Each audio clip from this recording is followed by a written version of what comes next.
ABC కనుక ఏపీలో ఉంటే, ఏబిసి కనుక అరిథమెటిక్ ప్రోగ్రెషన్లో ఉంటే, అరిథమెటిక్ ప్రోగ్రెషన్లో ఉంటే ఏమవుతుంది? ఈ ఈక్వేషన్ జస్ట్ ఒక concept sir. A cube plus B cube plus C cube minus 3abc it is equivalent to half of a plus b plus c into a minus b whole square plus b minus c. ఇదే కదా sir దీని నుంచి నేను ఒక conclusion తీసుకురావాలనుకుంటున్నాను, మీకు అప్పుడప్పుడు ఉపయోగపడవచ్చు. A cube plus B cube plus C cube minus 3abc. నవ్వు ఇక్కడ చూడండి సార్, ఏబిసి అనేది ఇక్కడ జస్ట్ ఈ డిఫరెన్స్ ఏమో ఒకటి, ఇక్కడ కూడా డిఫరెన్స్ ఒకటి. అంటే ఏబిసి ఏపీలో ఉంది. ఏబిసి ఏపీలో ఉంటే మిడిల్ టర్మ్ బి అవుతే ఏ ఏమవుతుంది? బి మైనస్ డి అవుతుంది. సి ఏమవుతుంది? బి ప్లస్ డి అవుతుంది. ఆ డి ఒకటి కావచ్చు, 2 కావచ్చు, ఏదైనా కావచ్చు. హాఫ్ ఆఫ్ ఏ అనేది ఏమవుతుంది? B minus d. ఇది బి. సి అనేది ఏమవుతుంది? B plus d. B minus d b, b plus d, minus d plus d పోతే ఇది మిగిలింది 3b, ఇది మిగిలింది 3b. A minus b, a minus b మధ్యలో డిఫరెన్స్ ఎంత? డి. బి మైనస్ సి మధ్యలో డిఫరెన్స్ ఎంత? డి. సి మైనస్ ఏ దీంట్లో డిఫరెన్స్ ఎంత? 2d. 2d హోల్ స్క్వేర్ ఎంత? 4d square. అంటే half into 3 into B into 6d square. 6d square. 2 1s are 2 3s are అంటే ఇది ఏమవుతుంది? 9 ఇంటూ బి ఏమవుతుంది సార్? మిడిల్ టర్మ్ అవుతుంది. డి ఏమవుతుంది? కామన్ డిఫరెన్స్ అవుతుంది. 9 ఇంటూ ఇట్లాంటి క్వశ్చన్లు ఇచ్చినప్పుడు డైరెక్ట్గా మనము 9 into middle term into D square చేసుకోవచ్చు.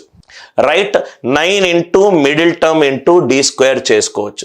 ఎప్పుడు సార్ చేసుకోవచ్చు? ఈ 3 నంబర్లు ఏపీలో ఉన్నప్పుడు ఇది కూడా రాయాల్సిన అవసరం లేదు. డైరెక్ట్గా ఆన్సర్ ఏంటి? 9 into middle term into D square. ఇది ఎక్కడి నుంచి కంక్లూజన్ వచ్చింది? ఈ 2 నంబర్ల మధ్యలో డిఫరెన్స్ సేమ్గా ఉన్నప్పుడు. అంటే ఈ క్వశ్చన్కి కూడా మనము డైరెక్ట్గా ఇది రాయకుండా 9 ఇంటూ మిడిల్ టర్మ్ ఏమైంది? 356. డిఫరెన్స్ ఏమైంది? 1. డైరెక్ట్గా ఆన్సర్ ఎంత? 9 into right 356. 9 6 are 54. Answer unit digit ఎంత? 4. ఏబిసి కనుక చాలా ఇంపార్టెంట్ కంక్లూజన్. క్వశ్చన్కి సాల్వ్ కాదు, క్వశ్చన్ నుంచి అన్ని రకాల కాన్సెప్ట్స్ని ఓపెన్ చేసుకుంటూ క్వశ్చన్ మీద టైం స్పెండ్ చేసుకుంటూ వద్దాము. సో ఏబిసి కనుక అరిథమెటిక్ ప్రోగ్రెషన్లో ఉంటే, ఏబిసి కనుక అరిథమెటిక్ ప్రోగ్రెషన్లో ఉంటే A cube plus B cube plus C cube minus 3abc ఎంత అవుతుంది sir? 9 into middle term into difference whole square. ఎలా వచ్చింది సార్? ప్రూఫ్ నేను ఇక్కడ ఎక్స్ప్లెయిన్ చేశాను. సో ఈ కాన్సెప్ట్ మనం ఇక్కడ యూజ్ చేస్తే డైరెక్ట్గా చూద్దాం సార్. 9 ఇంటూ మిడిల్ టర్మ్ ఎంత? 502. డిఫరెన్స్ 2 నంబర్ల మధ్యలో డిఫరెన్స్ ఎంత? 2. 2 స్క్వేర్ ఎంత? 4. 4 2s are 8. 8 9s are 72. Answer unit digit 2 ఉండాలి. ఇంకొక కాన్సెప్ట్ తోటి ఆన్సర్ చేయడం ఎట్లా? I hope the idea it is very much clear to you. Sir ఇది గుర్తుంటే సంతోషం, గుర్తు లేకపోతే ఇక్కడ మీరు చూసినట్టయితే 504 అనేది 9 తోటి డివైడ్ అవుతుంది. ఇది 9 తోటి డివైడ్ అవుతుంది. ఇది 9 తోటి డివైడ్ అవుతుంది. ఏ క్యూబ్ 500. 9 యొక్క భాజనీయత సూత్రం ఏంటి? నంబర్లో ఉన్న అంకెలనన్నీ కూడాలి. 5 + 0 + 0 5. ఇది 5 క్యూబ్. 5 + 2 ఇది 7 క్యూబ్. 5 + 2 ఇదంతా 7 క్యూబ్. ఇది ఎంత అయింది? ఇది 125. 7 క్యూబ్ ఎంత సార్? 343. ఇది 8. ఇది 1. ఆన్సర్ 9 తోటి పర్ఫెక్ట్గా డివైడ్ అయి ఉండాలి. ఆన్సర్ యొక్క డిజిటల్ సమ్ 9 అయి ఉండాలి. 6 + 5 11. 11 + 1 12. ఇది కాదు. 12, 14, 15 ఇది కాదు, ఇది 9 ఇది అయింది. అదే కదా సార్ మనకు వచ్చిన ఆన్సర్, రైట్. 11 + 1 12. గుర్తుపెట్టుకుంటే సంతోషం, గుర్తుపెట్టకపోతే క్వశ్చన్ని చూసి మెరిట్ మీద కొట్టాలి సార్. నేను ఎప్పుడు ఈ ఎగ్జాంపుల్ చెప్తున్నాను, బాల్ని చూసి ఒకటేసారి నేను ఇట్లనే ఆడతానంటే కుదరదు.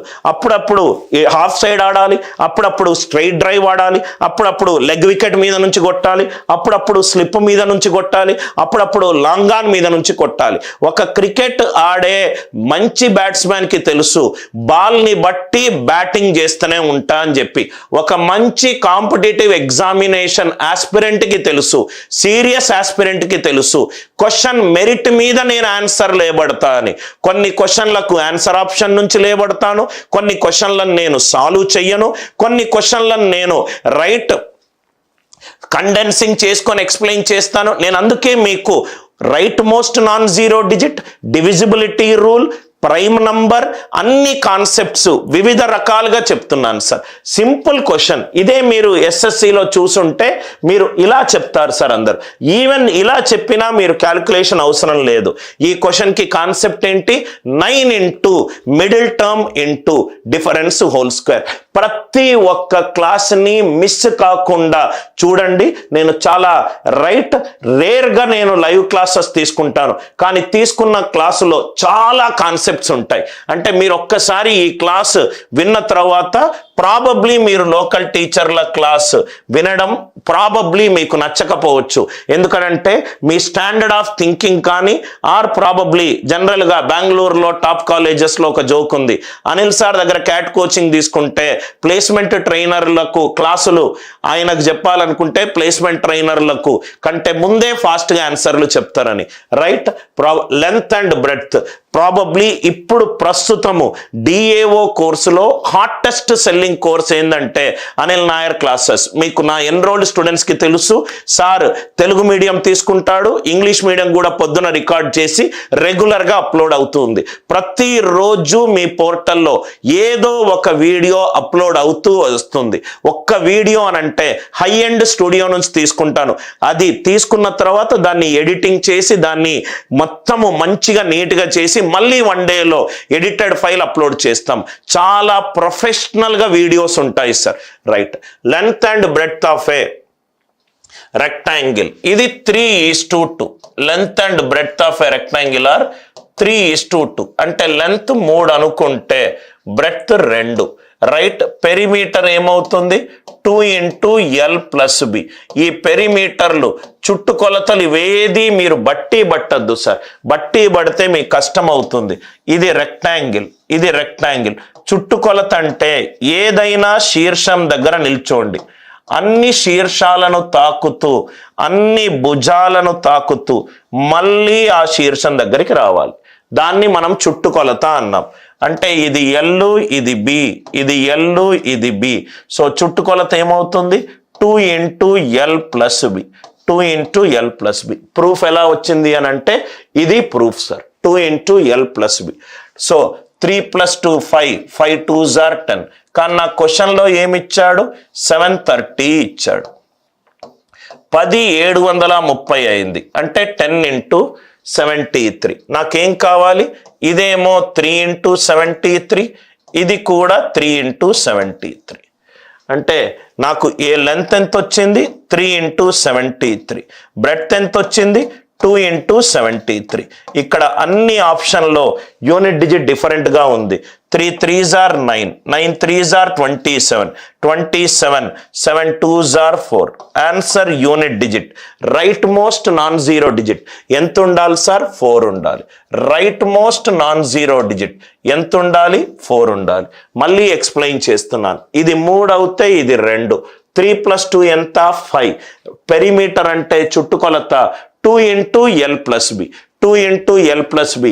2 5s are 10. 10 ఏమో 730 అని ఇచ్చాడు. 10 ఇంటూ 73 is 730. ఇది 3 ఇంటూ 73, ఇది 2 ఇంటూ 73. 3 into 73, 2 into 73. 2 ఇంటూ 73, 3 మూడుల 9, 2 మూడుల 6, 9 ఆరుల ఎంత 54. Answer right most non zero digit ఎంత ఉండాలి సార్? 4 ఉండాలి. Right most non zero digit ఎంత ఉండాలి? 4 ఉండాలి. నాకు ఇక్కడ 73 అనే ప్రధాన సంఖ్య కనబడుతుంది సార్. సో 73 అనే ప్రధాన సంఖ్యకు ఫర్మాట్స్ థీరం ప్రకారము ఒక కాన్సెప్ట్ ఉంది. అదేంటంటే 10⁴ డివైడెడ్ బై 73. ఇది 73 యొక్క భాజనీయత సూత్రము. ఏ కాన్సెప్ట్ నుంచి సార్? ఫర్మాట్స్ థీరం అనే కాన్సెప్ట్ నుంచి. ఫర్మాట్స్ థీరం ఎందుకు సార్ 10⁴ వేసుకున్నారు? 10⁴ అంటే ఇది 10² ఇంటూ 10², ఇది 10² ఇంటూ 10². 10² 100 divided by 73. 73 ఒకట్ల 73, మిగిలింది 27. ఇది కూడా 27. 27 ఇంటూ 27 27², 729. 73 10ల 730, మిగిలింది ఏంటి సార్? -1. 10⁴ చాలా ఇంపార్టెంట్ కాన్సెప్ట్ సార్.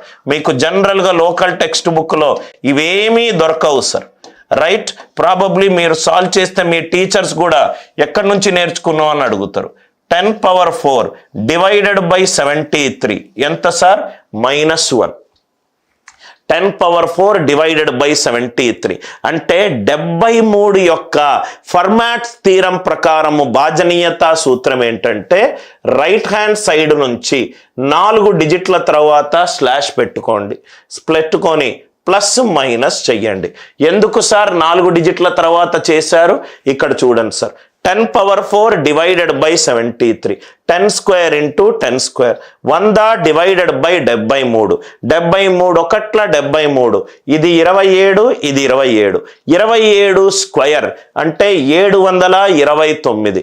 73 10ల 730 అంటే ఇక్కడ ఇది ఎంత తక్కువ? 1 తక్కువ, -1. అంటే 73 యొక్క భాజనీయత సూత్రం ఏంటి? రైట్ హ్యాండ్ సైడ్ నుంచి 4 డిజిట్ల తర్వాత ప్లస్ మైనస్ పెట్టుకోండి. 1974 నుంచి 3 తీసేస్తే 1971. 73 తోటి డివైడ్ అవుతుందా లేదా చూద్దాం. 73 2s are 146. 146 మిగిలింది ఎంత? 51. 511 కాబట్టి 73 7s are 511. Answer first.